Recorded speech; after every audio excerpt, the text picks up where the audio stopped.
నేను మీ వాసు యాదవ్, వైఎస్ఆర్ కాంగ్రెస్ పార్టీ రాష్ట్ర BC cell working president. ఈ భారతదేశమే హైందవ సంస్కృతి, హైందవ సాంప్రదాయమే తలదించుకునే విధంగా టిటిడి చైర్మన్ మన రసిక నాయుడు చేసిన వ్యాఖ్యలు చూస్తుంటే అలాంటి ఒక దరిద్ర నికృష్ట హీనుడైనటువంటి వ్యక్తిని టిటిడి చైర్మన్ పదవిలో కూర్చోబెట్టిన ఘనత ఈ కూటమి ప్రభుత్వానికే దక్కుతుంది. అయా రసిక నాయుడు, భగవద్గీత అనేది ఈ భారతదేశానికే కాదు, ఈ ప్రపంచానికే ఒక దిక్సూచి అనేసి ప్రపంచ దేశాలన్నీ కూడా దాని యొక్క గొప్పదనాన్ని చూసి ఆశ్చర్యచకితులైనారు. మరి ఆ భగవద్గీత ప్రపంచానికి, ఈ భగవద్గీత ప్రపంచానికి దిక్సూచి అయితే బెడ్రూమ్ కి కిచెన్ కి దిక్సూచి నువ్వు ఏంటి?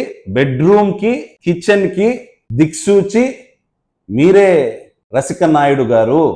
మానవులందరికీ భగవద్గీత, మరి భగవద్గీత యొక్క సారాన్ని, భగవద్గీతని వాడ్చి వడగట్టి దాన్ని సారాన్నంతా కూడా ఒక 20 పేజీల పుస్తకంలో నింపిందే ఈ మానవులందరికీ భగవద్గీత.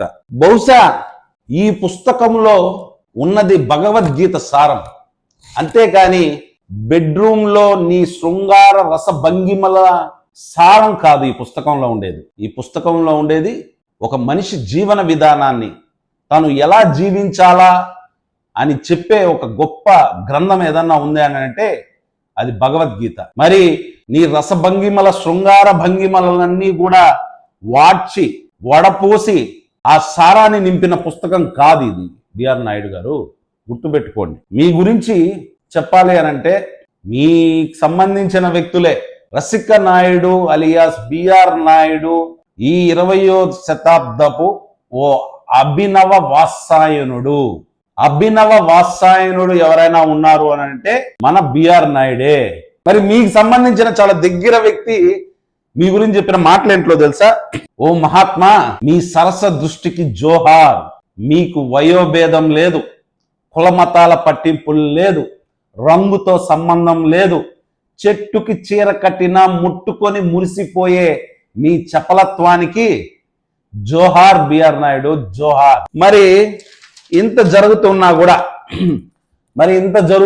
కూడా మన అభినవ అన్నమయ్య, కలియుగ కనకదాసు, అసలు శ్రీవారి భక్తుల చిట్టా విప్పితే నేనంటే అందరితో పాటు నేనంటే నేనని కొట్టుకునే మన అభినవ త్యాగయ్య, ప్రస్తుత పాలక మండలి సభ్యుల్లో ఒక సూర్యుడు లాగా ఉన్నటువంటి మన బాణన్న. నిజంగానే మన బాణన్న చాలా సందర్భాల్లో ఈ శ్రీవారి సేవ అనేది మహద్భాగ్యము. అలా భాగ్యం దక్కడం అనేది నిజంగానే పూర్వజన్మ సుకృతము అని ఎప్పుడు చెప్పే మా బాణన్నకి ఈ టిటిడి చైర్మన్ మాట్లాడిన మాటలు వినబడలేదా, మరి కనబడలేదా అనేది మాకైతే అర్థం కావట్లేదు.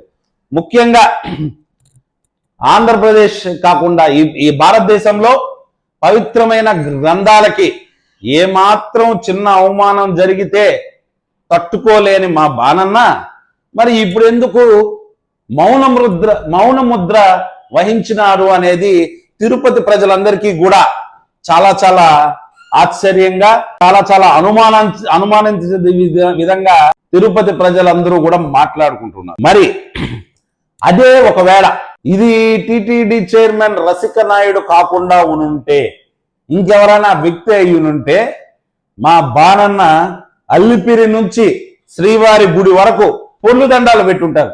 అయ్యో మహాపాపం జరిగిపోయింది, మహా అవమానం జరిగిపోయింది, అసలు ఇంకా రేపు అనేది సూర్యుడు ఇంకా రాడు, ఈ ప్రపంచం ఈ రోజుతో అంతమైపోతుంది అని చెప్పేసి మైకుల ముందరకు వచ్చి లబ్బ లబ్బ లబ్బ లబ్బ లబ్బ అని మాట్లాడుకుంటాడు మన బాణన్న.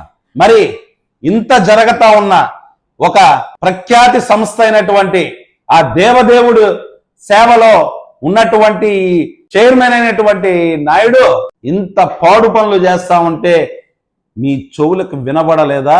మీ కళ్ళకు కనబడలేదా? లేదా మీ చెవుల్లో స్వలాభం అనే మీ చెవుల్లో స్వలాభం అనే మలినం ఏమన్నా నిండిపోయిందా? లేదా మీ కళ్ళకి అధికార మదం అనే కమ్మేసిందా? ఒకవేళ ఇవి కానీ కమ్మునుంటే ఒక 2 సంవత్సరాల్లో అవన్నీ కూడా ప్రజలు ఖచ్చితంగా దాన్ని విడగొడతారు, దాన్ని తీసుకొని వస్తారు, దీన్ని బయటికి తీసుకొని వస్తారు. ప్రజలందరికీ కూడా ఒకే ఒక విజ్ఞప్తి, మానవులందరికీ భగవద్గీత ఒక 2 పేజీలు చదవండి. ఇది చదివిన తర్వాత పుస్తకాన్ని మొత్తాన్ని మీరు విడిచిపెట్టరు. మీరు ఈ పుస్తకం పూర్తిగా చదివి చెప్పే ఒకే ఒక మాట ఏదైనా ఉంది అని అంటే, థ్యాంక్ యూ భూమన కరుణాకర్ రెడ్డి గారు అని ప్రజలు చదివిన ప్రతి ఒక్కరు చెప్తారని చెప్పేసి ఈ సందర్భంగా తెలియజేసుకుంటూ థ్యాంక్ యూ అంతే.